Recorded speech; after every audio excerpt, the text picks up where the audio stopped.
اللهم صل على سيدنا محمد وعلى آل سيدنا محمد كما صليت على إبراهيم وعلى آل إبراهيم في العالمين إنك حميد مجيد.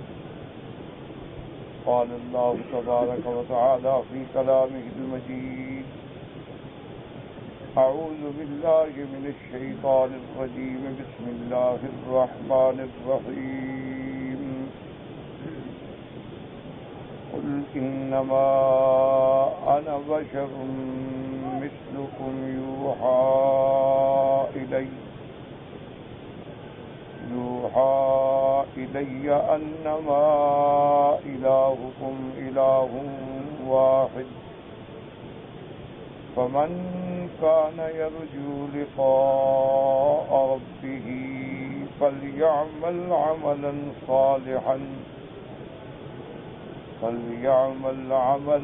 صالحا ولا يشرك بعبادة ربه أحدا. قال المؤلف والمفسر رحمه الله تعالى: أدام النفع بعلومه وعلومكم في الدارين آمين. إلى أن قال. حديث آخر.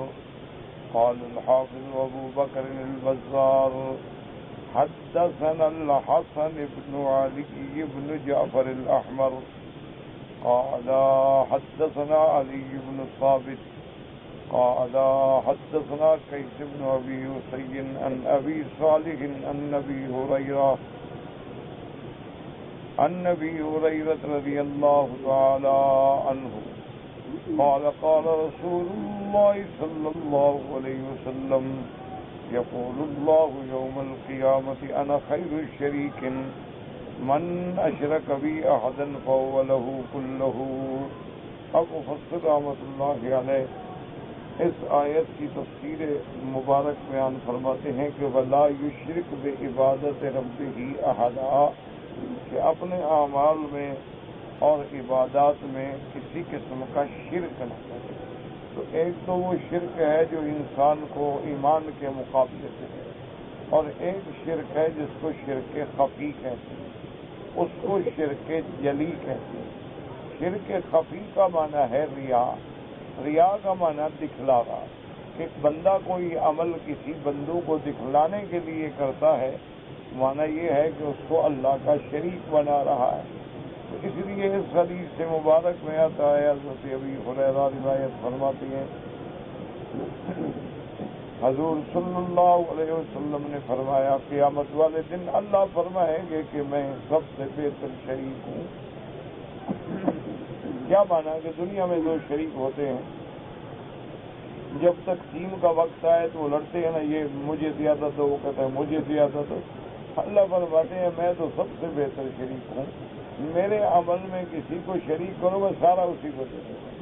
میں وہ قبول ہی نہیں کرتا، میں تو صرف وہ عمل قبول کرتا ہوں جو خالص اللہ کے لیے، جس میں کسی قسم کی سمعت نہ ہو، شہرت نہ ہو، حیا نہ ہو، کوئی اغراض دنیاوی نہ ہو. حتیٰ کہ علماء رحمہم اللہ تعالی فرماتے ہیں کہ جیسے مثلا سمجھانے کے لیے کہ سورۃ الواقعہ جو ہے اس کے پڑھنے سے اللہ تبارک و تعالی رزق میں برکتیں عطا فرماتے ہیں. حالانکہ یہ صحیح حدیث ہے. حضور پاک نے فرمایا کہ جو بندہ ایک رات کو سورۃ الواقعہ پڑھ لے اس کو اللہ پاک بھوکھا نہیں رکھیں گے. لم تصبہ الفاقۃ ابدا، اس کو کبھی ایسی تنگدستی نہیں آئے گی کہ وہ بھوکھا مر جائے.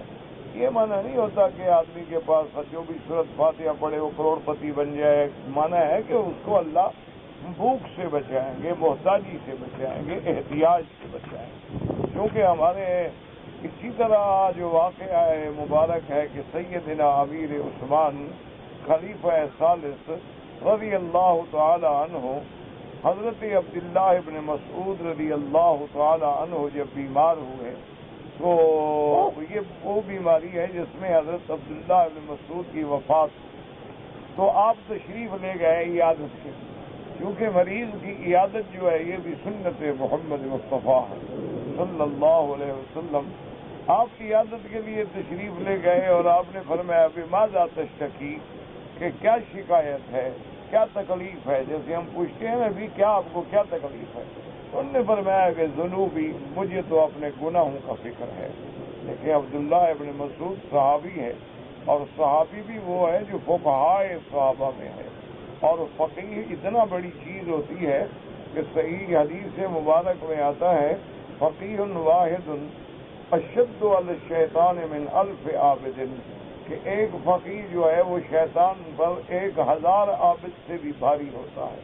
اور اسی طرح ایک حدیث میں آتا ہے کہ فقہ جو ہے وہ عماد الدین ہے، دین کا ستون جو ہے وہ فقہ ہے. کیونکہ جب فقہ نہیں ہوگی، تفقہ نہیں ہوگا، سمجھ نہیں ہوگی، تو پھر تو صرف ایک بات پڑھنی ہوگی لیکن سمجھنا نہیں ہوگا. تو حضرت عبداللہ ابن مسعود رضی اللہ تعالی عنہ فقہائے صحابہ میں، تو اس کے باوجود بھی آپ کا فکر ہے. انہوں نے کہا اچھا بما تشتہی، کہ اچھا حضرت آپ کی کوئی خواہش، تمنا کیا ہے؟ جیسے مریض سے پوچھتے ہیں نا بھی کیا چاہتے، کوئی تمنا، کوئی چیز کھانے کو دل کرتا ہو. آپ نے فرمایا رحمت ربی، مجھے رحمت رب کی تمنا ہے اور کوئی تمنا نہیں. تو حضرت امیر المؤمنین سیدنا عثمان نے فرمایا کہ میں مدینہ منورہ سے طبیب بھیجوں آپ کو دیکھنے کے لیے. تو آپ نے فرمایا طبیب رآنی، طبیب نے مجھے دیکھا ہے. تو حضرت عثمان نے فرمایا ماذا قال، طبیب نے جب دیکھا تو کیا فرمایا، کیا بیماری ہے؟ فرمایا اس نے کہ مجھے جس طبیب نے دیکھا ہے نا، اس نے فرمایا کہ افعل ما یشاء، جو میں چاہوں گا وہ کروں گا. یعنی مجھے اللہ نے دیکھا ہے. مانا یہ تھا، کہا کہ عام طبیب نے نہیں، بس اللہ نے دیکھا ہے، وہ جو چاہے کرے، چاہے تو شفا دیں اور چاہے تو موت دیں. تو آپ نے فرمایا سنرسل الیک مالا، میں تمہارے لیے بیت المال سے کچھ پیسہ بھیج دوں تاکہ بیماری میں کام آئے. تو حضرت عبداللہ رسول نے فرمایا کہ جب تندرستی تھی تو آپ نے بھیجا نہیں، اور اب جب بیمار ہو گیا ہوں تو اب بھیجنے کا کیا فائدہ، اب تو میرے کسی کام نہیں آئے گا، میں تو خود بیمار ہوں. فرمایا اللہ کے بندے، تمہاری بچیاں ہیں، لڑکیاں ہیں، بیٹیاں ہیں، ان کے کام آ جائے گا. تو فرمایا علمتہن سورۃ الواقعہ، کہ میں نے اپنی بیٹیوں کو سورۃ واقعہ یاد کرا دی ہے، ان کو بھی ضرورت نہیں ہے تمہارے پیسوں کی. تو اس لیے صحیح حدیث یہ ہے کہ جو بندہ سورۃ الواقعہ پڑھتا ہے لم تصبہ الفاقۃ ابدا، اس کو کبھی بھی انشاءاللہ تنگ دستی اور بھوک نہیں ہوگی. اسی طرح علماء نے فرمایا ہے کہ جو بندہ کثرت سے استغفار کرتا ہے اللہ تبارک و تعالی رزق کے دروازے کھولتے ہیں. جیسے حضرت حسن کی خدمت میں، حسن ابن علی رضی اللہ تعالی عنہ کی خدمت میں آدمی آیا. اس نے کہا حضرت میرے رزق میں بڑی تنگی ہے، کاروبار میں برکت نہیں، فصل میں برکت نہیں. فرمایا استغفر اللہ، فرمایا استغفار کیا کرو.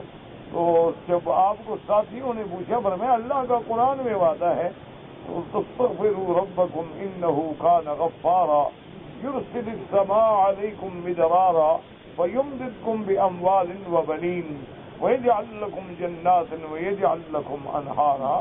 یہ تو اللہ کا وعدہ ہے کہ استغفار کرنے سے اللہ بارشیں دیتے، استغفار کرنے سے اللہ رحمتیں بھیجتے، استغفار کرنے سے اللہ مال بڑھا دیتے، استغفار کرنے سے اللہ اولاد میں برکت دیتے، استغفار کرنے سے اللہ باغات میں، فصلات میں رحمتیں اور برکتیں دیتے. لیکن میں جو بات عرض کر رہا ہوں وہ سمجھیں، علماء نے فرمایا یہ ساری باتیں حق ہیں، لیکن اگر اسی نیت سے استغفار پڑے کہ مجھے پیسے ملیں تو انہوں نے کہا یہ غلط. اسی نیت سے استغفار پڑے کہ میرے رزق میں برکت ہو جائے، استغفار پڑے خالص اللہ کے لیے، اب اس کا نتیجہ خود بخود مرتب ہو جائے گا. اب جیسے دیکھیں نا پانی پیئیں تو خود بخود نتیجہ مرتب ہوگا کہ پیاس بجھ جائے گی. اگر آپ نے کھانا کھانا ہے تو خود بخود نتیجہ مرتب ہو جائے گا کہ آپ کی بھوک مٹ جائے گی. لیکن اس کو آدمی سمجھ لے کہ بھوک مٹانا اس کے بس میں ہے، پیاس مٹانا پانی کے بس میں ہے، تو بس اس کا نام جو ہے تسبب ہے. اور اسلام نہ تعطل کا قائل ہے نہ تسبب کا قائل ہے، اسلام توکل کا قائل ہے کہ اسباب پہ عمل کرو لیکن توکل اللہ کی ذات پہ کرو. اسباب ہیں کہ پانی پیو، لیکن اگر اللہ چاہے پانی پیو پیاس نہ بجھے، اللہ چاہے کھانا کھاؤ بھوک نہ مٹے، اللہ چاہے دوا کرو لیکن شفا نہ ہو، کیونکہ یہ تو سب اللہ کے ہاتھ۔ یہی وہ فرق ہے جو بعض جاہل صوفی ہوتے ہیں نا ایسے بنے ہوئے، تو وہ تعطل میں آ جاتے ہیں کہ جی ہمیں کوئی کام کرنے کی کیا ضرورت ہے، بس جب ہم نے اپنے آپ کو اللہ کے حوالے کر دیا ہے تو بس سارے انتظام ہمارے خود اللہ فرمائیں گے۔ اللہ قادر ہیں، اللہ فرمائیں گے، لیکن خالق کے اسباب بھی اللہ تبارک و تعالی۔ اچھا، وہ ایک حدیث سے استدلال کرتے ہیں کہ ایک حدیث مبارک میں آتا ہے، حضور نے فرمایا لو توکلتم علی اللہ توکلا، اگر تم صحیح معنی میں اللہ پہ توکل کرو تو اللہ تمہیں ایسے رزق دیں گے جیسے پرندوں کو دیتے ہیں، تغدو خماصا وتروح بطانا، صبح کو جاتے ہیں خالی پیٹ ہوتا ہے، شام کو پیٹ بھر کے آتے ہیں، تو اللہ تمہیں بھی ایسا رزق دے۔ وہ سمجھتے ہیں کہ بھئی اگر توکل کرو تمہیں بھی ایسا رزق ملے گا۔ تو اللہ کے بندے جب پرندے جاتے ہیں تو کوئی سبق پڑھانے تو نہیں جاتے، روٹی کمانے جاتے ہیں۔ اس کا الٹا اس حدیث میں حکم ہے کہ تم بھی صبح اٹھو، رزق ڈھونڈو، کام کرو، مزدوری کرو، پھر اللہ تمہیں برکت دے گے، پھر اللہ تبارک و تعالیٰ تمہارے لیے رزق پیدا فرما دیں گے۔ تو اسلام ہمیں درمیان کی سبق سکھاتا ہے۔ یورپ کیوں برباد ہو گیا؟ وہ صرف تسبب کا قائل ہے کہ بھئی ہر چیز اسباب میں ہے، گاڑی ہم نے بنائی ہے، ڈرائیونگ میں کرتا ہوں، گاڑی میں چلاتا ہوں، ہوائی جہاز میں اڑاتا ہوں، کھیتی میں بوتا ہوں اور میں نہریں میں کھودتا ہوں، اس میں اللہ کا کیا تعلق ہے؟ یہ تو سب کچھ میں کر رہا ہوں۔ تو وہ سبب کا شکار ہو گئے اور مسبب کو بھول گئے، اور یہ نہ سمجھا کہ بدبخت تمہیں کس نے پیدا کیا ہے، چلو یہ سب کچھ تم کر رہے ہو لیکن تمہیں کس نے بنایا ہے؟ اسی لیے خدا کہتے ہیں نا انتم تزرعونہ ام نحن الزارعون لو نشاء جعلناہ طعاما فظلتم تفکہون۔ اللہ نے فرمایا بدبختو یہ دیکھو غور کرو کہ کیا تم زراعت کرتے ہو، تم کاشت کرتے ہو کہ ہم کاشت کرتے ہیں؟ تم نے تو بیج لے کے مٹی میں ملا دیا، اس کی حفاظت کرنا، اس کو پھر پھل لگانا، یہ کس کا کام ہے؟ یہ اللہ تبارک و تعالی۔ افرأيتم الماء الذي تشربون أأنتم منزلتموه من المزن ام نحن المنزلون۔ اللہ نے فرمایا یہ پانی جو تم پیتے ہو کیا تم نے بارشوں کو برسایا ہے، تم نے بادلوں کو برسایا ہے، تم نے پانی چلایا ہے کہ ہم نے اس کو اتارا ہے؟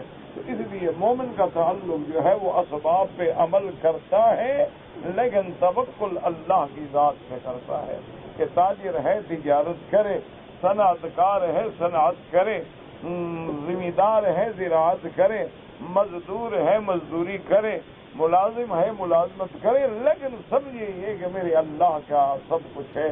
اللہ چاہے تو تھوڑے میں برکت دے دیں اور اللہ چاہے تو زیادہ کو برباد کر دیں، یہ اللہ تبارک و تعالیٰ کے ہاتھ میں ہے۔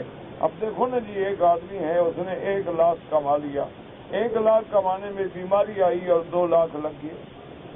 ایک آدمی اس نے کمایا تو 10,000 ہے لیکن اللہ نے بیماریوں سے بچا لیا، اللہ نے تکلیفوں سے بچا لیا، اللہ نے حوادث سے بچا لیا، اللہ نے مصیبتوں سے بچا لیا، تو وہ تھوڑا جو ہے اس کے لیے باعث خیر بن گیا۔ تو یہ سارا نظام جو ہے میرے اللہ تبارک و تعالیٰ کے ہاتھ میں ہوتا ہے۔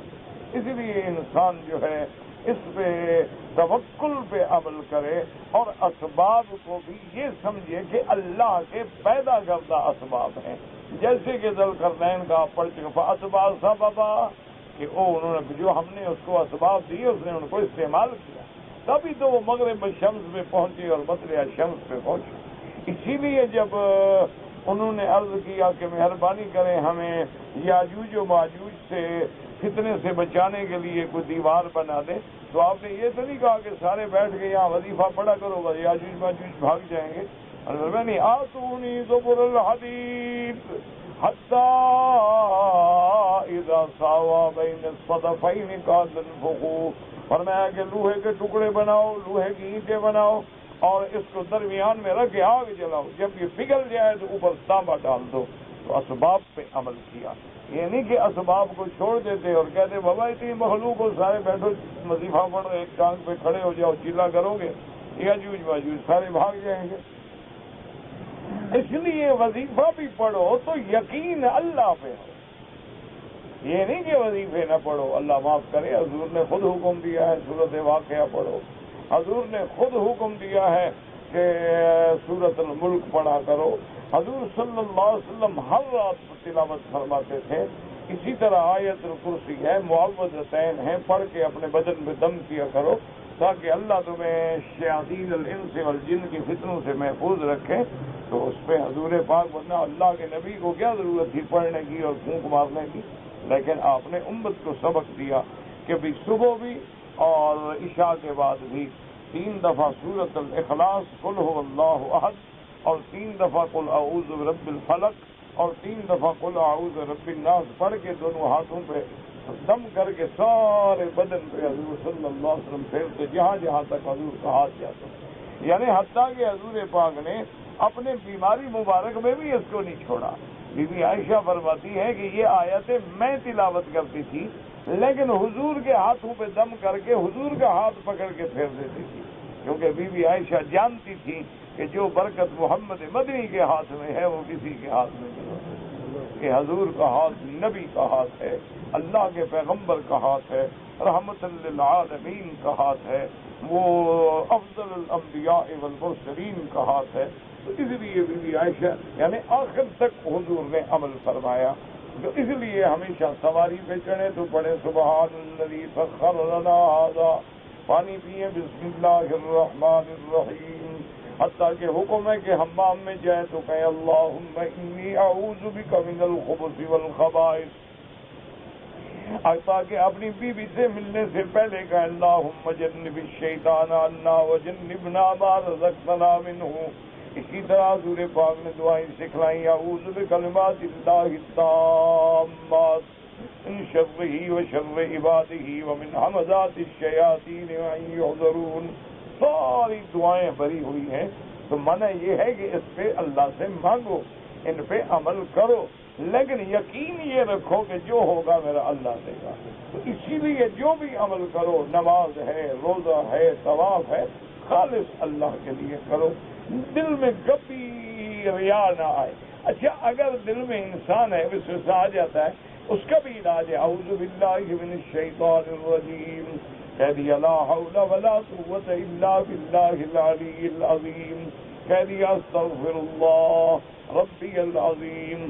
اسی طرح ایک حدیث میں ہے کہ جو بندہ 3 دفعہ دن میں اور 3 دفعہ رات میں کہہ دے اللہم انی اعوذ بک ان اشرک بما اعلم واستغفرک بما لا اعلم، اگر 3 دفعہ کہہ دے تو اللہ اس کو ریا سے بچا لیتے ہیں.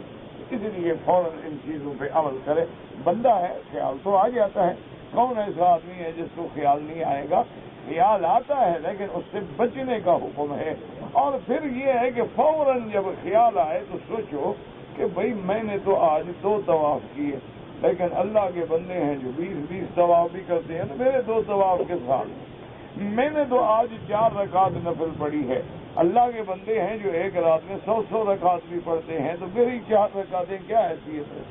تو پھر خود بخود جو ہے ریا سے آدمی بچ جاتا ہے. جب آدمی اس قسم کا خیال رکھے گا نا تو شیطان کے حملوں سے بچنے کے لیے اللہ تبارک و تعالیٰ نے تمہیں بھی تو ہتھیار دیا ہے نا کہ تم شیطان کے حملے سے کیسے بچو گے. حتیٰ کہ بعض بزرگوں نے لکھا ہے کہ تم 2 رکعت نفل پڑھ رہے ہو اور شیطان نے وسوسے ڈالنے شروع کر دیے ہیں تو تم 2 رکعت اور شروع کر دو. اگر وہ اور وسوسہ ڈالے تو تم 2 رکعت اور شروع کر دو. وہ خود بخود تنگ ہو کے پھر بھاگ جاتا ہے. وہ کہتا ہے یہ تو گردن پڑ گیا، میں اس کو ہٹانا چاہتا ہوں، یہ اور بڑھتا جاتا ہے. تو اس سے بہتر ہے 2 تو پڑھتا نا، اب تو 6 پڑھ نہیں رہتی. وہ جیسے ایک اللہ والوں کا واقعہ لکھا ہے کہ ان کو تہجد میں نیند نہ کھلی، نیند آ گئی، تہجد نہ پڑھ سکے، سارا دن روتے رہے اور نفلیں پڑھتے رہے اور روتے رہے کہ یا اللہ کیا گناہ ہو گیا کہ مجھے آپ نے اس نعمت سے محروم کر دیا، کہ اتنی بڑی نعمت سے میں محروم ہو گیا. سارا دن روتے روتے روتے گزر گیا اور نفلیں پڑھ رہے ہیں، رو رہے ہیں. دوسری رات جب سوئے تو تہجد کے وقت سے بھی آدھا گھنٹہ پہلے آ کے جناب ایک بندے نے اٹھایا، اٹھو جی اٹھو، نماز کا وقت ہو گیا.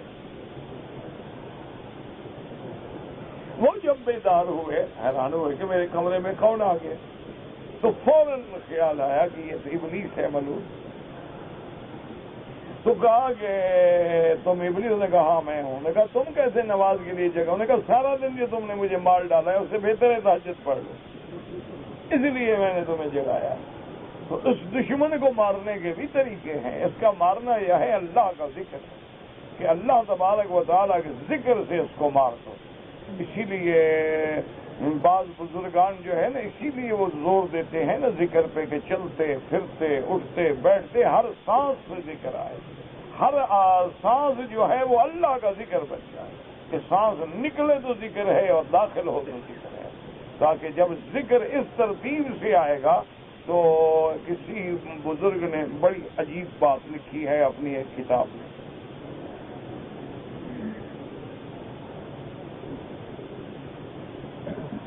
بہت بڑے اولیاء اللہ میں گزرے ہیں، بہت بڑے اولیاء اللہ میں. انہوں نے بڑی عجیب بات انہوں نے کہا دیکھو قرآن کہتا ہے کہ جب بادشاہ کسی بستی میں جا کے داخل ہوتے ہیں، ملک فتح کرتے ہیں، فاتح بن جاتے ہیں. ان الملوک اذا دخلوا قرية افسدوها وجعلوا اعزة اهلها اذلة، کہ وہاں پھر وہ برہم کر دیتے ہیں نظام کو، الٹ ڈالتے ہیں، قتل مار پکڑ دھکڑ یہ سارا، کیونکہ پتہ ہے فاتح تو اپنے نشے میں ہوتا ہے. تو انہوں نے فرمایا کہ اللہ سے بڑا بادشاہ کون ہے؟ کوئی ہے؟ بھائی سارے بادشاہوں کا بادشاہ کون ہے؟ ملک الاملاک کون ہے؟ مالک الملک کون ہے؟ تو فرمایا جب وہ دل میں داخل ہو جاتا ہے تو پھر اور وہاں کوئی آ سکتا ہے؟ جب اس کا دل میں کنٹرول ہو جائے، بادشاہوں کا بادشاہ دل میں آ جائے، تو اب کس کی کیا طاقت ہے؟ کوئی شیطان بس پیسہ ڈالے یا کوئی حرکت کرے، وہ تو تباہ سب برباد کر کے رکھ دے گا شیطان کو. تو اللہ کا ذکر جو ہے تو یہ اللہ کی معیت ہے کہ آدمی جب اللہ کو یاد کرتا ہے تو اللہ تمہیں یاد کرتا ہے. تو اللہ یاد کرتے ہیں کہ کیا معنی؟ یہ تھوڑا کہ صرف تمہارا نام لیتے رہتے ہیں. یاد کرنے کا معنی تمہیں نفع پہنچاتے ہیں، تمہیں مصیبتوں سے نکالتے ہیں، تمہیں بلاؤں سے بچاتے ہیں، تمہیں نفع پہنچاتے ہیں. تو ایک ہی علاج ہے، یاد رکھ لو بس شیطان کا، کیا ہے کہ ذکر اللہ، کہ الذین یذکرون اللہ قیاما وقعودا وعلی جنوبہم وَيَتَفَكَّرُونَ فِي خَلْقِ السَّمَاوَاتِ وَالْأَرْضِ رَبَّنَا مَا خَلَقْتَ هَذَا بَاطِلًا سُبْحَانَكَ فَقِنَا عَذَابَ النَّارِ. اللہ نے فرمایا میرے بندے جو ہیں وہ ہر وقت ذکر میں ہیں. وہ کھڑے ہیں تو ذکر ہے، وہ پڑے ہیں تو ذکر ہے، وہ بیٹھے ہیں تو ذکر ہے، وہ لیٹے ہیں تو ذکر ہے، اور ہر وقت اسی فکر میں ہیں اور اقرار کرتے ہیں میرا مولا یہ سارا نظام تو نے بے فائدہ تو نہیں بنایا ہے. سبحانک فقنا عذاب النار. اللہ تبارک و تعالیٰ سے جہنم کے عذاب سے پناہ مانگتے ہیں. اس لیے بعض روایتوں میں آتے لا یزال لسانک رطبا بذکر اللہ، تیری زبان جو ہے ہر وقت اللہ کے ذکر سے تر رہنی چاہیے. اسی طرح بعض روایات میں یہ آتے ہیں کہ اذکر اللہ حتی یقال انک مجنون، اتنا ذکر کرو اتنا ذکر کرو، لوگ کہیں یہ تو دیوانہ ہے، یہ پاگل ہے، یہ تو دیکھو ہر وقت اس کو بس ایک دھن لگی ہوئی. اس لیے بعض لوگوں نے حضرت مالک بن دینار فرماتے ہیں کہ مجھے ایک بوڑھی اور اس کے بیٹے ملے، میں نے جب بھی بات کی انہوں نے جواب میں قرآن کی آیت پڑھی اور بات ہی نہیں کرتے. یہ ہے نا اللہ کا ذکر کہ میں نے جب بھی بات کی جو بھی بات کی. کہاں جا رہے ہوں میں؟ للہ علی الناس حج البیت. میں نے پوچھا بی نام کیا؟ فرمایا وذکر فی الکتاب مریم. بتا دیا میرا نام مریم ہے. اور اس کے بعد پوچھا میں نے اولاد ہے؟ فرمایا الحمدللہ الذی وہب لی اسماعیل و اسحاق. ہر بات میں قرآن کیوں؟ نے کہا جب قرآن پڑھیں گے تو اس میں تو خطا کوئی نہیں. اللہ اکبر. ہر بات کا کلمہ جو ہے وہ جواب دے. ہمارے ہاں بھی ایک بہت بڑا افسر بھی تھا، وہ خان تھے، اور افسر بھی تھے اور بہت بڑے سردار بھی تھے، ان کو بھی اللہ نے قرآن سے ایسی شگف دیا تھا نا کہ آپ کوئی بات کریں وہ قرآن کی آیت ہے۔ حالانکہ بہت بڑے افسر بھی تھے، بہت بڑا زمیندار بھی تھا، بہت بڑا خان بھی تھا، پٹھان تھے، درانی پٹھان تھے۔ تو اللہ نے قرآن سے ایسا عشق دیا تھا نا جی، تو مجھے آج بھی یاد ہے کہ وہ بیٹھے ہوئے تھے ہمارے یہاں، پنکھے شنکھے بجلیاں شجلیاں تو ہوتی نہیں تھی نا، دیہات کے لوگ تھے، ہم جنگلی لوگ تھے، تو وہ مجھے ملنے کے لیے جب آئے تو ہمارے والد صاحب رحمۃ اللہ علیہ کے شاگرد تھے، اور دونوں بھائی تھے، قاضی عبد الحکیم اور قاضی عبد الکریم، اللہ ان کی قبر پر دونوں عالم والد صاحب کے شاگرد۔ تو وہ بیچارے پنکھا لے کے آئے تو وہ پنکھا کرنے لگ گئے کہ بھئی یہ بیچارہ اتنا بڑا آدمی ہے اور یہاں تو گرمی کا یہ حشر ہے، تو انہوں نے منع کیا کہ بس، دیکھا نا کہ عالم آدمی ہے، داڑھی ہے، چہرے پہ وجاہت تھی، تو انہوں نے فوراً، لوگ تھے نا بہت سارے، تو عربی میں کہہ دیا کہ لا باس ابھی، کہ جی کوئی حرج نہیں حضرت، آپ مہمان ہیں، لا باس۔ فوراً کہا بل فی باس شدید، فوراً قرآن کیا ہے۔ تو یہ ہوتا ہے اللہ کا ذکر، کہ اللہ کا ذکر اللہ کے لیے کرو، پیسوں کے لیے نہ کرو۔ بس ایک بات یاد رکھو، پیسہ تو معمولی بات ہے نا، جب اللہ مل گیا پیسہ کیا ہے۔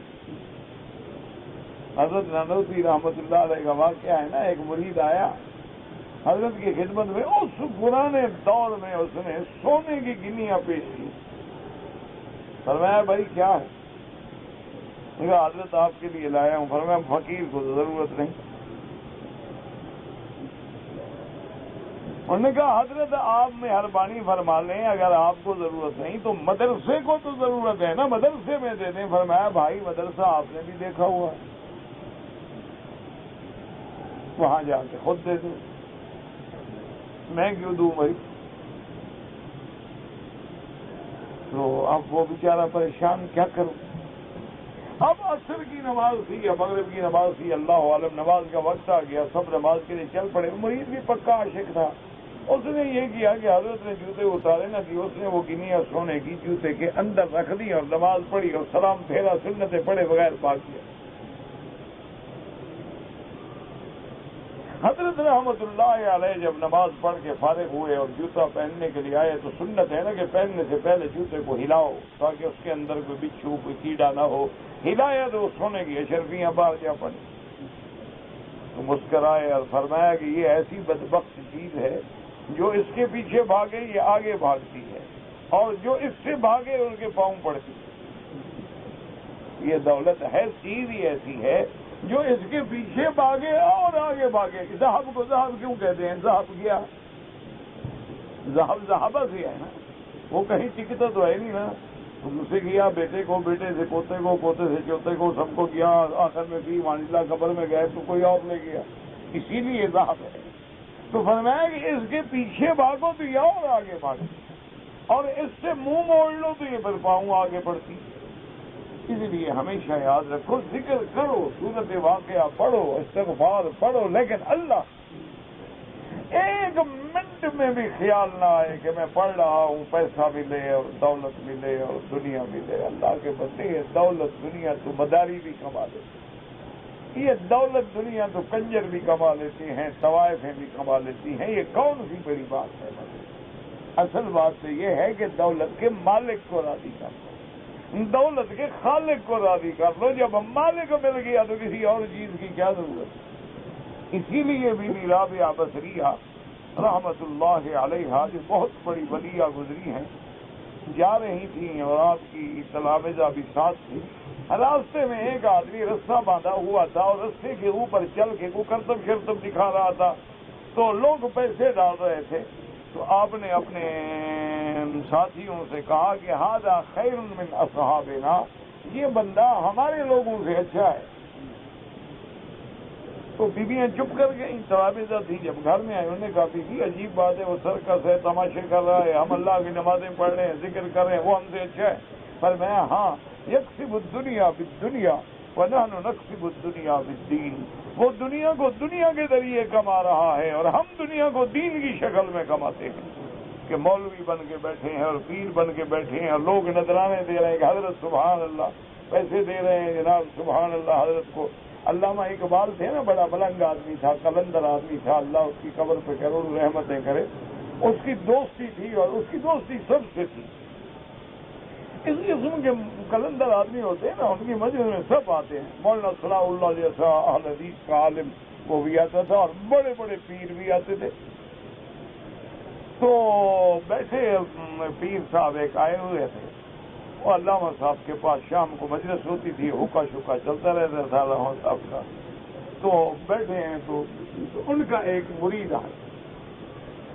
جب مرید آیا تو اس نے جناب پہلے پاؤں پہ ہاتھ رکھا اور پھر گلے میں کپڑا ڈال کے گر پڑا اور پاؤں چوم رہا ہے اور حضرت کی خدمت میں 1000 نذرانہ پیش کیا یا 100 نذرانہ پیش کیا، اللہ عالم۔ تو جب جانے لگا تو کہا کہ حضرت میرے لیے دعا کر دیں کہ مجھے اوپر 1000 روپے کا قرضہ ہو گیا ہے، اللہ کرے قرضہ اتر جائے۔ اس زمانے میں 1000 روپیہ بڑی بلا ہوتی تھی۔ تو علامہ اقبال ہنس پڑے۔ تو پیر صاحب نے کہا یار تو کیا ہے تمہیں علامہ کو، تم کیوں ہنس پڑے؟ انہوں نے کہا میرے حساب سے تو بدبخت 1100 کا مقروض ہو گیا ہے۔ 1000 قرضہ پہلے تھا اور 100 روپیہ تیری نظر چڑھا دیا، 1100 قرضہ ہو گیا، دعا تیری کا مجھے پتا ہے جب لگے گی۔ میں نے کہا میرے حساب سے تو سیدھی بات ہے کہ 1100 کا پاگل مقروض ہو گیا، 1000 پہلے دینا تھا، 100 تیری بھیڑ چڑھا دیا، یہ 100 ادھر دے کے آتا بدبخت تو 900 تو ہو جاتا کبھی بزرگی میں جانتا ہوں۔ تو بہرحال کہنے کا مقصد یہ ہے کہ جب بھی ذکر کرو اللہ کے لیے کرو، اگر ذرا بھی شرک آ گیا تو اللہ پھینک دیتے ہیں اور پھر برکات ختم ہو جاتی ہیں، اس کے ثمرات بھی ملتے ہیں۔ اور دوسری بات یہ یاد رکھو کہ بعض اوقات آدمی پڑھتا ہے نا، کہتا ہے جی ابھی فائدہ نہیں ہوا، ابھی ہم اس ڈگری پہ پہنچنے والے ہوتے ہیں جہاں فائدہ شروع ہم چھوڑ دیتے ہیں۔ اس لیے کبھی ایسا نہ کیا کریں۔ اللہ کو وہ عمل مطلوب ہے، تھوڑا ہو لیکن ہمیشہ ہو، 2 رکعت پڑھو لیکن ہمیشہ پڑھو، 1 طواف کرو لیکن ہمیشہ کرو، یہ نہیں کہ ایک دن تو جوش آ جائے 10 طواف کر لیے پھر 1 مہینہ حرم میں بھی نہ آئے، یہ چیز اللہ کو پسند نہیں۔ اس لیے فرماتے ہیں اللہ نے فرمایا میں وہ چھوڑ دیتا ہوں، میں کہتا ہوں لے جاؤ سارا شریکوں کو دے دو۔ وقال الامام احمد حدثنا محمد بن جعفر قال حدثنا شعبہ سمعت العلاء يحدث النبي هريرة رضي الله تعالى عنه عن النبي صلى الله عليه وسلم يرويه عن الله عز وجل۔ یہ حدیث قدسی ہوتی ہے، حدیث الہی، یعنی حضور فرمائے کہ اللہ نے فرمایا، تو یہ حدیث قدسی ہے، انا خیر الشرکاء فمن عمل امرا نشرک فیہ غیری فانا بریء منہ وهو للذی اشرک تفرد به من هذا الوجہ۔ اس امام احمد رحمۃ اللہ علیہ نے مسند احمد میں یہ حدیث روایت کی۔ اللہ فرماتے ہیں کہ انا خیر الشرکاء، جو شخص عمل کرے اس عمل میں کسی غیر کو بھی شریک کرے، میں وہ سارا چھوڑ دیتا ہوں، میرے نزدیک وہ عمل مردود ہے، میں تو صرف وہ قبول کروں گا جو خالص میرے لیے ہو، خالص اللہ کی رضا کے لیے ہو، جس میں کسی غیر کا ذرا کے برابر بھی شبہ نہ ہو، شائبہ نہ ہو۔ اس لیے اس کے بعد فرماتے ہیں وضع حدیث آخر قال الامام احمد حدثنا یونس قال حدثنا لیث بن یزید عن ابن الہاد عن محمود بن لبید ان رسول اللہ صلی اللہ علیہ وسلم قال ان اخوف ما اخاف علیکم الشرک الاصغر۔ حضور نے فرمایا میں سب سے زیادہ اپنی امت میں جو ڈرتا ہوں وہ شرک خفی، شرک اصغر ہے۔ قالوا وما الشرك الاصغر یا رسول اللہ، صحابہ نے پوچھا حضور شرک اصغر کیا ہے؟ فرمایا الرياء، یقول اللہ یوم القیامت اذا جزى الناس باعمالهم اذهبوا الى الذين كنتم تراؤون في الدنيا وانظروا هل تجدون عندهم جزاء۔ قیامت والے دن جب اللہ بدلہ دیں گے اعمال کا تو ریاکار لوگوں کو اللہ حکم دیں گے کہ جن کو دکھلانے کے لیے تم نے عمل کیا تھا آج ان سے جا کے بدلہ لو، میرے پاس تمہارا کوئی بدلہ نہیں۔ تم نے قرآن پڑھا کہ لوگ قاری کہیں، تم نے تقریریں کہیں کہ لوگ خطیب کہیں، تم نے حج پڑھے کہ لوگ حاجی کہیں، تم نے تہجدیں پڑھی کہ لوگ عابد زاہد پیر کہیں، جاؤ بدلہ بھی ان سے لو، میرے پاس کوئی جزا نہیں ہے۔ تو جب اللہ ٹھکرا دیں گے تو پھر کہاں سے جزا ملے گی، کہاں سے بدلہ ملے گا؟ اللہ تبارک و تعالیٰ معاف فرمائے۔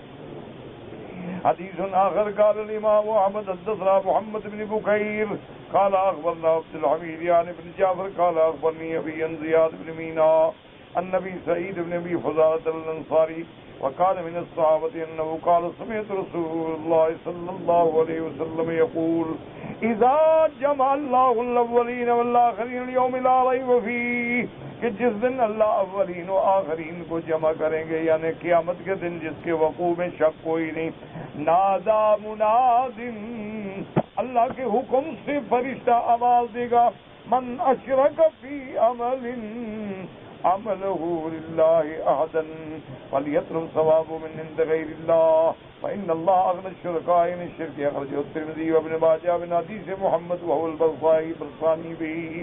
اللہ تبارک و تعالیٰ کا فرشتہ آواز دے گا کہ اللہ فرماتی ہیں کہ جس بندے نے دنیا میں عمل کیا تھا لوگوں کو دکھانے کے لیے، وہ ان سے جا کے بدلہ لینے، میرے پاس اس کا کوئی بدلہ نہیں ہے۔ تو اس لیے حضور فرماتے ہیں کہ اللہ کے ہاں عمل کے مقبول ہونے کی دو شرطیں ہیں، ان یکون خالصا وان یکون ثوابا، کہ عمل خالص اللہ کے لیے ہو، ثواباً کا کیا معنی؟ موافقا لسنت رسول اللہ صلی اللہ علیہ وسلم، اور حضور کی سنت کے موافق ہو۔ پھر وہ چھوٹا عمل جو ہے، چھوٹی چیز جو ہے، معمولی کھجور کا دانہ جو ہے، اللہ اس کو جبل احد کے برابر بڑھا دیں گے۔ لیکن جس عمل میں ریا آ جائے گا، جس عمل میں سمعت آ جائے گی، جس عمل میں شہرت آ جائے گی، اللہ تبارک و تعالیٰ اس عمل کو مردود فرما دیں گے۔ اس لیے آتا ہے کہ من حلف بغیر اسم اللہ فقد اشرک، جو بندہ اللہ کے سوا کسی کی قسم کھاتا ہے اس نے بھی شرک کیا۔ اب کیسے شرک کیا؟ کیونکہ جب آدمی قسم کھاتا ہے اللہ کی دل میں عظمت ہوتی ہے اور خیال ہوتا ہے کہ میں جھوٹی قسم کھاؤں گا تو مجھے اللہ نقصان دیں گے۔ اگر اس نے کسی غیر کی قسم کھائی، مانا غیر کو بھی نفع نقصان کا مالک سمجھا، تو اللہ کی ذات کے ساتھ شرک ہو گیا۔ لہذا ہر عمل میں اپنے آپ کو شرک سے بچائیں، شرک جلی سے بھی بچائیں اور شرک خفی سے بھی بچائیں۔ اور اس کا علاج کیا ہے؟ علاج ہے توبہ، علاج کیا ہے؟ صحبت صالحین، علاج کیا ہے؟ کثرت ذکر۔ اس لیے اللہ حکم فرماتی یا ایھا الذین آمنوا اتقوا اللہ وقولوا مع الصادقین۔ اللہ پاک حکم دیتے ہیں ایمان والو پرہیزگاری اختیار کرو اور سچے لوگوں کی صحبت اختیار کرو۔ صادقین سے مراد کیا ہے؟ جو حق کہنے والے، سچ کہنے والے، صالحین۔ اسی لیے صحابہ رضوان اللہ علیہم اجمعین فرماتے ہیں کہ جب ہم حضور کی مجلس میں ہوتے تھے تو ہمارے مدارج ایمانی کی کیفیات اور ہوتی تھی، اور جب ہم اپنے گھر میں جاتے تھے تو کیفیات میں تبدیلی آ جاتی تھی۔ اس لیے ہمیشہ علاج یہی ہے کہ اللہ کا ذکر کریں اور اللہ تبارک و تعالیٰ کے ذکر اور خالصتاً اللہ کے لیے کریں۔ اللہ آپ کو بھی اور مجھے بھی توفیق عطا فرمائے۔ سچی بات یہ ہے کہ میں تو حیران ہوتا ہوں آج کل جب دیکھتے ہیں نا ہم مدرسوں کے محتمم ہیں یا کوئی خطیب ہے یا کوئی قاری ہے یا کوئی یعنی پیر ہے، اتنے لقب ان کے اپنے کارڈ پہ اور پیڈ پہ چھپے ہوتے ہیں کہ کم از کم آدھا گھنٹہ تو لقب پڑھنے میں لگتا ہے۔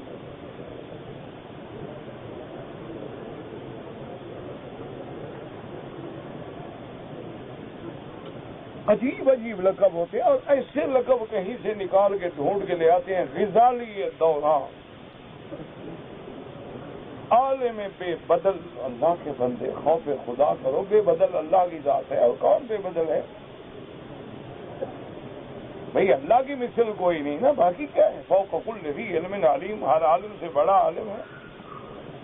اور جناب لکھیں گے کہ پیر طریقت اور عالم شریعت اور پتہ نہیں کیا کیا ہوتے ہیں. انا للہ اور اپنے پیڈ پہ ایک تو ہے نا لوگ لکھے نا بے وقوف، یہ خود لکھتے ہیں. اس کا کیا علاج؟ اچھا بعض ہمارے مولویوں کو ایک بیماری ہے، جلسے پہ دعوت دو نا تو وہ کہتے ہیں کہ بھائی دیکھو تمہارا جو جلسے کے لیے اشتہار دو گے نا، تمہیں اشتہار دینے کا طریقہ نہیں آتا، پیسے مجھے دینا میں اشتہار چھپوا دوں گا. تو وہ اشتہار والوں کو بھی ہدایت ہے کہ سب سے بڑا نام میرا لکھنا ہے. انا للہ و انا الیہ راجعون. اور خطیب العصر، خطیب دہر، پتہ نہیں کون نہیں، حضرت علی کا کوئی برابری والا بندہ آ گیا. انا للہ و انا الیہ راجعون. دعا کرو بس اللہ ہمارے حال پہ رحم کرے. جتنا میری برادری مولوی اور پیر بگڑے ہیں نا اور کوئی نہیں. مولوی کہتا ہے کہ جو آدمی 3 دن یا 40 دن دین کی تبلیغ کرے وہ توبہ کرے موت سے پہلے. کیوں؟ برا کام کیا. میں اس کو کہو چلو 3 مہینے کے لیے نکلتے ہیں چوری کرنے کے لیے، پھر تو توبہ کی ضرورت نہیں نا.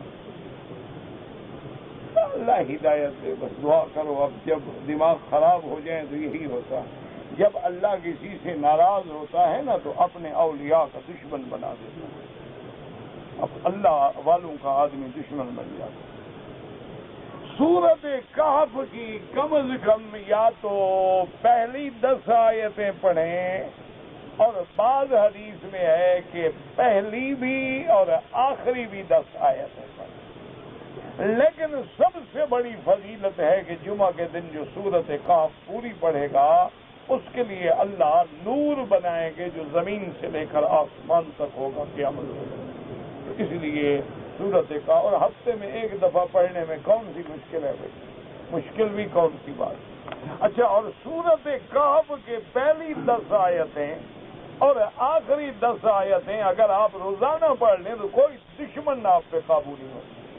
کیونکہ جب اللہ دجال کے فتنے سے بچا لیتا ہے تو چھوٹے دجال کیا بگاڑ سکتے ہیں. اور اسی طرح یہ بھی مسئلہ علماء نے لکھا ہے کہ جس بندے کی نیند نہ کھلتی ہو صبح کے لیے تہجد کے لیے، وہ سونے وقت ان الذین آمنوا وعملوا الصالحات کانت لهم جنات الفردوس نزلا یہ آیتیں پڑھ کے دم کر لے اور کہے کہ یا اللہ میری نیند ٹھیک 3:30 بجے اٹھے تو 1 منٹ ادھر ادھر نہیں ہوگا اللہ کی رحمت. یہ تجربہ ہے بزرگوں کا.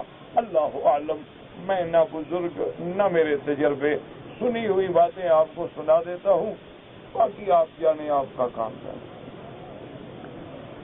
ہاں، نظر بد جو ہے العین حق، نظر بد جو ہے بالکل حق ہے.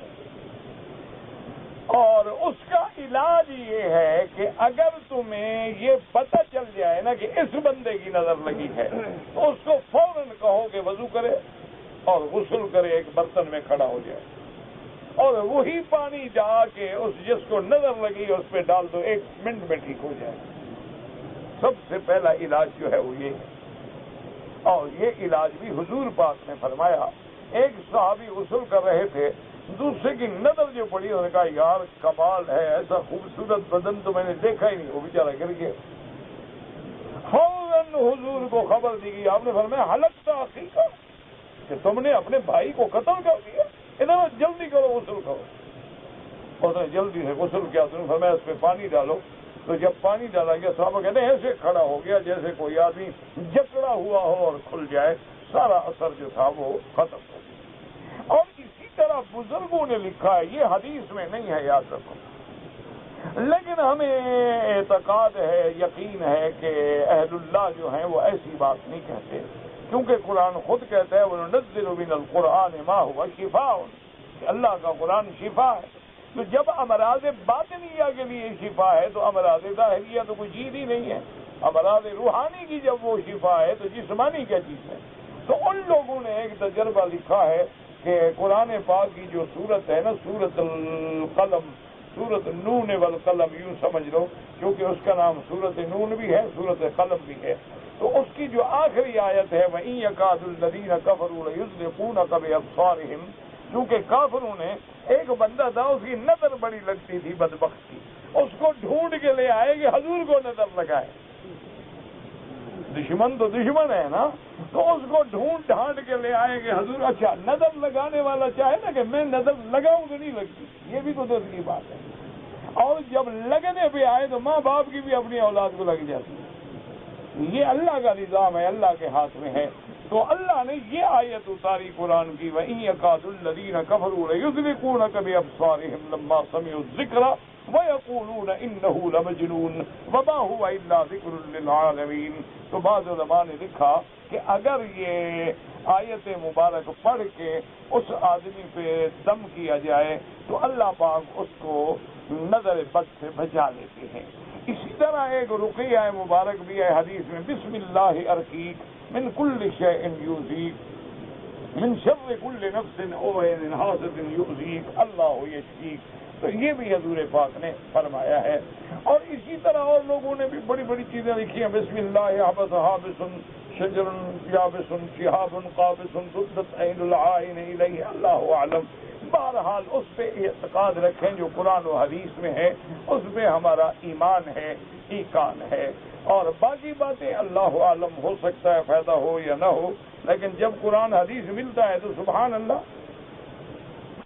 ہر فرض میں امام مسافر کے پیچھے مقیم ہے، اگر 4 فرض میں امام ہے مسافر اور آپ ہیں مقیم، تو جب امام سلام پھیرے آپ کھڑے ہو کے 2 رکعتیں پوری کریں، جیسے کہ حضور نے مکے میں اعلان فرمایا، آپ نے فرمایا اتموا صلاتکم یا اہل مکہ اتموا صلاتکم انا قوم صفر، مکے والوں تم اپنی نمازیں پوری کر لو، ہم مسافر ہیں۔ تو مسافر مقیم کو چاہیے کہ کھڑے ہو کے 2 رکعتیں پوری کر لیں۔ مجھے یکے بعد دیگرے 2 دم پڑ گئے ہیں، مسئلہ پوچھتے تو ایک بھی نہ پڑتا، تم بھی تو 2 دم پڑ گئے، اب مسئلہ پوچھ رہے ہو نا ماشاءاللہ۔ اب علاج کیا ہے؟ کوئی علاج نہیں، اللہ پہ چھوڑ دو، جب اللہ پیسے دے دینا بس۔ فاتحہ کا مسئلہ یہ ہے کہ چاہے نماز جہری ہو یا سری ہو، حنفی مسلک میں مقتدی نہیں پڑھے گا، امام کا پڑھنا کافی ہے۔ امام شافعی رحمت اللہ علیہ فرماتے ہیں نماز جہری ہو یا سری ہو مقتدی بھی فاتحہ پڑھے گا۔ امام احمد ابن حنبل رحمت اللہ علیہ فرماتے ہیں کہ نماز جہری ہو اور تم قرآن سن رہے ہو تو فاتحہ نہ پڑھو، اور سری ہے نہیں سن رہے ہو تو فاتحہ پڑھ لو، اور آدمی اپنے مسلک پہ عمل کر لے۔ اور تمام ائمہ کے پاس حدیث محمد مصطفیٰ ہے، اس لیے ہم کسی سے نہ تعصب برتتے ہیں، نہ کسی کو اس کے نماز کے باطل ہونے کا فتویٰ دیتے ہیں۔ اللہ کے ہاں انشاءاللہ سب کی نمازیں قبول ہیں، بلکہ ہمیں چاہیے یہ کہ جو نمازیں پڑھ رہے ہیں ان کو مسئلے میں الجھا کے دین سے بدزن نہ کرو، جو بدبخت نہیں پڑھتا اس کو لے آؤ نماز کے لیے اندر۔ جد میں مؤذن بھی ہوں، نائب امام ہوں، مجھے آپریشن کرایا، 35 دن گزر گئے، پانی آتا ہے پیلا، تو پانی سے کچھ نہیں ہوتا، انشاءاللہ آپ نماز کے لیے وضو تازہ کیا کریں اور نماز پڑھتے رہیں، پڑھاتے رہیں، اللہ حافظ ہے۔ لیکن ان دنوں میں اگر کوئی اور امام مل جائے تو احتیاط اسی میں کہ اور پڑھا دیا کرے نماز۔ باتھ روم آج کل جو ہوٹل میں انگلش اسٹائل کے کموڈ لگے ہوئے ہیں، کیا ان میں آدمی پاک رہ سکتا ہے؟ یہ تو استعمال ہے، اگر آپ استعمال جانتے ہیں تو کوئی پلید نہیں ہوتا، اگر آپ استعمال نہیں جانتے ہیں تو پھر پلید ہو سکتے ہیں۔ یہ تو استعمال نہیں آتا تو سیکھ لو، کوئی مسئلہ نہیں، کوئی پلید نہیں ہوتا۔ اب میں کبھی بھی استعمال نہیں کرتا تھا، اب مجھے آرتھرائٹس کی تکلیف ہے گھٹنوں میں، اب میں خود مجبوراً کموڈ استعمال کرتا ہوں، اس کے بغیر اب میں بیٹھ نہیں سکتا، یعنی بلکہ اللہ معاف کرے اب مجھے سفر میں کہیں جانا ہو تو میرے لیے تو ایک امتحان ہو جاتا ہے کہ بھئی اب سفر ہے، اور پھر ہمارا تو سارا تعلق بھی غریب لوگوں سے ہے، ہم تو بنیادی طور پہ ہماری برادری قوم سب غریب لوگ ہیں، دیہاتوں میں، کچیوں میں، جنگلوں میں، اور پتہ نہیں کہاں کہاں۔ ان غریبوں کے پاس تو باتھ روم کا تصور ہی نہیں ہوتا کہ باتھ روم کیا بلا ہوتی ہے۔ تو اس کا پھر حل جو ہے وہ یہ ہے کہ میں ایک اپنے ساتھ رکھ لیتا ہوں گاڑی میں، تاکہ جہاں ضرورت ہوئی رکھ لیا، اور مجبور ہے جو بیٹھ نہیں سکتا آدمی تو کرے کیا، حل کیا ہے۔ لیکن استعمال کرو تو کوئی پلید چلیت نہیں ہوتا۔ عمرہ کیا، بال مڈوا دیے، چند دن کے بعد مدینہ شریف چلا گیا، پھر واپس آیا، عمرہ کیا، سر کے بال کٹوانا بھول گیا اور سر پر بال بھی نہیں تھے، بھول گئے، ماشاءاللہ اس طرح بھی پھرواؤ اور دم بھی ادا کرو۔ کے لیے عمرے کا ارادہ کیا، زندہ احرام باندھنے کے بعد خیال ہوا کوئی حرج نہیں، کر لو، ٹھیک ہے، کوئی مسئلہ نہیں بنتا۔ کہتا نا وتی بھی شبہ جو ہے پھر وہ دونوں طلاق دیں گے اور دوسرا نکاح کر لیں گے۔ انشورنس کرانا حرام ہے۔ ہاں کام کے لیے آیا، جتنے سے عمرہ کرنا کوئی ضروری نہیں، آدمی آئے جائے، جدہ ہل میں ہے، میقات یلملم ہے، جدہ میقات نہیں ہے۔ پھر آپ نے مسجد عائشہ سے عمرہ کیا، ٹھیک ہے۔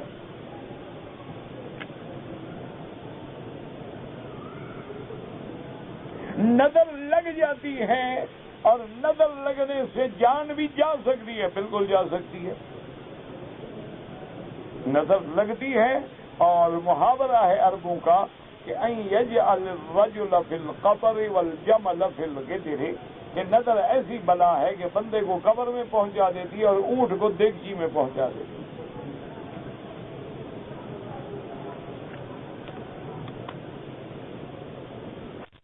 گیس کی شکایت ہے، ریح جو ہے وہ خارج ہوتی رہتی ہے، میں نے وضو کیا، احرام باندھا مسجد عائشہ سے، اسی وضو سے عمرہ کر لیا، انشاءاللہ ٹھیک ہے۔ ہر نماز کے لیے نیا وضو کیا کرے۔ حج میں ہم سے بہت غلطیاں ہوئی ہیں، کیا کریں؟ اللہ معاف کرے، یا تو بتاؤ ہی نہیں، استغفار کرو، چپ کرو، اللہ سے معافی مانگو، اور اگر بتانا ہے تو پھر غلطی بتاؤ، میں خواب دیکھوں کہ کیا کیا غلطیاں ہوئی ہیں آپ سے۔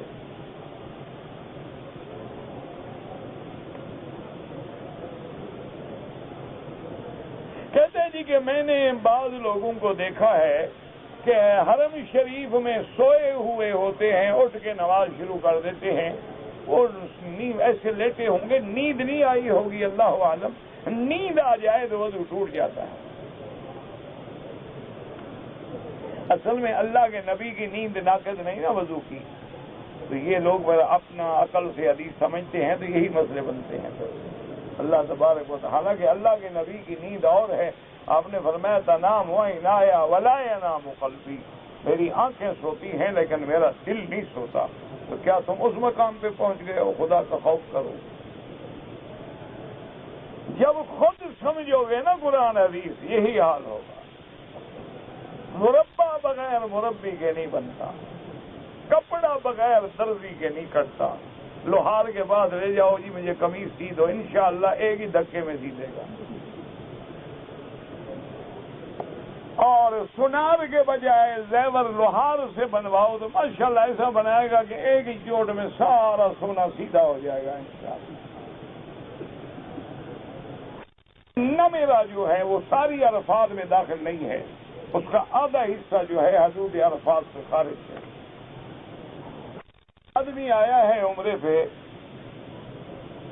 10 دن اس نے قیام کرنا ہے، تو 10 دن میں وہ مسافر رہے گا۔ نماز امام صاحب کے پیچھے پڑھیں تو پوری پڑھیں، اپنی پڑھے الگ تو پھر قصر کرے گا۔ آدمی نے حج کے دوران قربانی تو کر لی، لیکن طواف زیارت سے پہلے بیوی سے صحبت کر لی، ایک دم ادا کرے، کیونکہ جب تک طواف زیارت نہ کرے تحلل ایک کامل نہیں ہوتا۔ اور اگر بیوی نے بھی طواف زیارت نہیں کیا تو 2 ہو گئی، ایک اس پر ایک اس پہ۔ اگر کوئی سورت پڑھیں اور دعا کریں کہ مردے کو ثواب اللہ پہنچائیں گے۔ اگر ایک آدمی ہے مدینہ منورہ سے 1 مہینے میں 2 عمرے کرے، 100 کرے، نفلی عبادت ہے، اس کی مرضی ہے، 1 کرے، 2 کرے، 4 کرے، نفلی ہے، نہ کرے۔ اگر مدینے سے آتا ہے اور عمرہ کرتا ہے، پھر چلا گیا، پھر آیا، پھر عمرہ کر لیا، سبحان اللہ، جتنا عمرے کرے گا اتنا ثواب ہے۔ اسی طرح ہوتی ہے یہ کچھ مٹا، اللہ عالم بھی، نہ میں نے کبھی کیسٹ بھری ہے، نہ کبھی الحمدللہ بیچی ہے، نہ میرے پاس کبھی اپنے کیسٹوں کے بارے میں کو پتا ہوتا ہے۔ جو بھرتے ہیں میں منع نہیں کرتا، اس لیے کہ بھی جو لوگ گانے بیچتے ہیں، اگر کوئی آدمی دین کی بات بیچتا ہے، لوگوں کی اصلاح کا ذریعہ بنتا ہے تو اچھا ہے۔ پورے باغ جب غار ثور میں تشریف لے گئے ہجرت کے موقع پہ، تو سیدنا صدیق اکبر رضی اللہ تعالی عنہ نے آپ کو اٹھایا تھا کندھوں پہ. ہاں بالکل اٹھایا، صحیح بات. آب زمزم سے کپڑا دھونا کفن کا، بھئی اگر زمزم کے کپڑے دھونے سے بخشش ہوتی تو مکے میں رہنے والے تو ہر سال 2-4 تھان دھلا کے بھجوا دیتے، 20-25 مرتبے بخشوا لیتے ہر سال. 25% کا کام تو ہوتا رہتا نا. بہرحال نہ صحابہ نے عمل کیا ہے، نہ سرکار دو جہاں نے عمل کیا ہے. بعض لوگ تبرک سمجھتے ہیں، اللہ ہدایت دے، ورنہ کوئی مسئلہ نہیں. میں جائیں یا غار ثور میں جائیں بالکل جائیں، لیکن وہاں جا کے شرک اور بدعات نہ کیا کریں. عمرہ کی نیت کی اسلام آباد سے، اس نے اپنے بالوں میں پنیں لگا دی، اور جب یہاں وضو کیا تو ایک آدھا بال گر گیا، کچھ بھی نہیں ہوتا.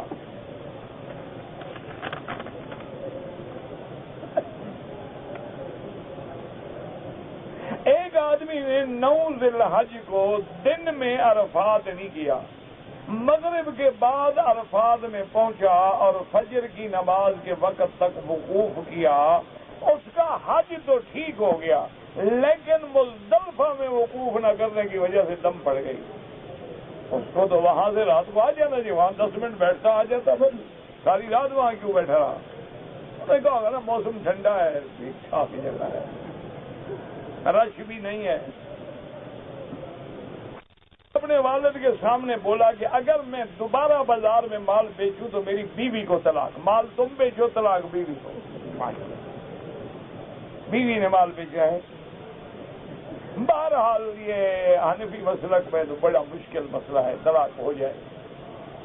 لیکن بہتر یہ ہے کہ میرا مشورہ یہ ہے کہ تم یہ دارالافتاء سے رجوع کرو، عربی میں درخواست لکھو، خدا کرے تیرے لیے کوئی حل نکل آئے. حرم شریف میں عورتیں نماز جنازہ نہیں پڑھتی، غلط بات ہے. بیٹھی ہیں تو پڑھے، نہ آئے تو گھر سے نہیں آنا چاہیے. ایک مسجد میں ایک جماعت ہو جائے تو دوسری جماعت کرانا حنفی مسلک میں منع ہے. کہ جس مسجد میں امام مقرر ہے، اذان ہے، جماعت ہے، وہ کہتے ہیں دوسری جماعت نہ کرو، ورنہ ہر آدمی عادی ہو جائے گا کہ جب آؤں گا جماعت کر لوں گا، جب آؤں گا جماعت کر لوں گا. پہلی جماعت کو آباد کرو. اگر کرنی پڑے تو اس جگہ سے ہٹ کے دوسری جگہ جماعت کرو.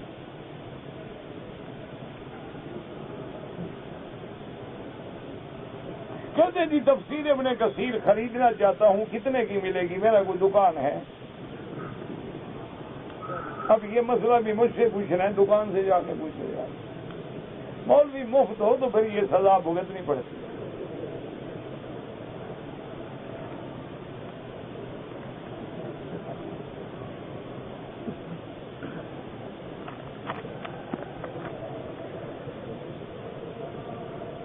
میرا بیوی بھی اور ہم زلف بھی ہیں، تو میری بیوی ان کے ساتھ سفر کر سکتی ہے؟ نہیں کر سکتی. تمہاری بیوی کا تمہارا بھائی دیور ہوگا. حضور نے فرمایا الحمب والموت، کہ سب سے بڑی موت تو دیور ہوتا ہے، کیونکہ اس پہ شک بھی کوئی نہیں کرتا، وہی بیڑا برباد کرتا ہے. نماز میں اگر کوہنیاں ننگی ہیں تو نماز مکروہ ہو جائے گی بلا وجہ. ہاں اگر کپڑا نہ ہو تو چاہے قمیض بھی نہ ہو، نماز ہو جائے گی. ایک ہے فیشن کے طور پہ شرٹ پہنا ہوا ہے، بازو یہاں تک ہے.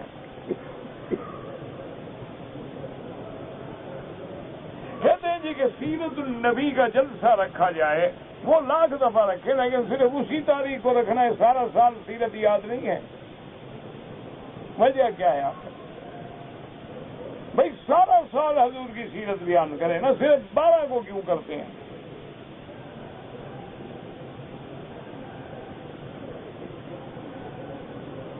اسلامی لوگوں پہ ظلم ہو رہا ہے. دعا کریں. دیکھا نہیں روز دعائیں ہو رہی ہیں، جو ہمارے بس میں ہے. ہمارے بس میں یہی ہے کہ اللہ سے مانگیں. واللہ احد، تو ہی کہے کہ اللہ ایک ہے، یعنی اللہ نہیں کہتا کہ میں ایک ہوں. ہاں جی ماشاء اللہ، یہ توسط ہو رہا ہے. اللہ حکم دے رہا ہے، محکوم بنا رہا ہے، توسط ہو رہا ہے. کوئی عجیب عقل ہے، خدا جانے اللہ پاک جب ناراض ہو نا یہی حشر ہوتا ہے، مشرک کا عقل چھین لیتا ہے اللہ۔ میں پاکستان سے آیا، جدے سے عمرے کا احرام باندھا، دم پڑ گئی۔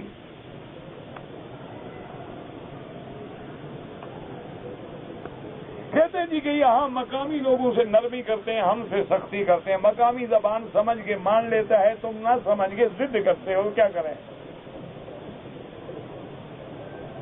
اگلے دن ایک حاجی صاحب کہیں گے جی ہمارے قرآن جو ہمارے پڑھنے کے والے ہیں وہ نہیں ہے حرم میں، ان کا تمہارے تو لے کے گھر چلے جاتے ہیں، کہاں بچے ہیں؟ ہمارا تو جو لیتا ہے نا سبحان اللہ برکت کے لیے بھی ہمارے اللہ گھر گیا، تو وہ بچے کیسے؟ باقی تو پڑھ کے رکھ دیتے ہیں اور رکھے ہوئے ہیں۔